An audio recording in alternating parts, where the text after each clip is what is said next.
Imagine une maison. Ta maison, elle a une structure de base avec des murs, des portes.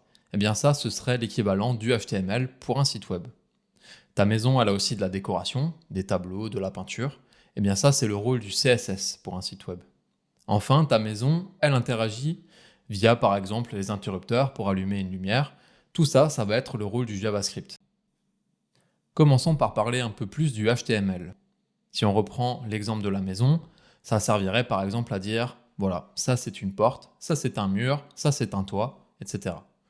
En l'occurrence, quand on parle de site web, ça sert à indiquer clairement la structure du site web en indiquant ça c'est un titre, ça c'est un paragraphe, ça c'est un lien. En HTML, tu n'as tout simplement pas de site web. C'est vraiment le squelette de ton site. Donc c'est indispensable de l'avoir. Mais du HTML tout seul, c'est pas forcément très joli. C'est pour ça qu'on va rajouter un deuxième langage qui est le CSS. C'est un langage qu'on va utiliser pour décrire le style à appliquer à certains éléments, en l'occurrence des éléments HTML.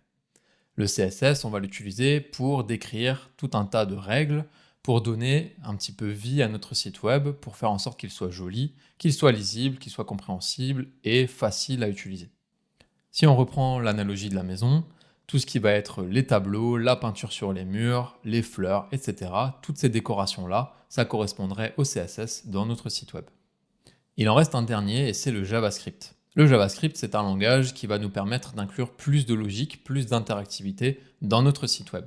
En l'occurrence, quand on clique sur un bouton et qu'on veut qu'il se passe quelque chose, c'est le JavaScript qui va pouvoir remplir cette fonction. Pour conclure cette vidéo, on a vu ensemble que le HTML, c'est le squelette de base, ça on ne peut pas faire sans. Le CSS, c'est ce qui va permettre d'appliquer du style, ça rend le site beau, agréable à utiliser.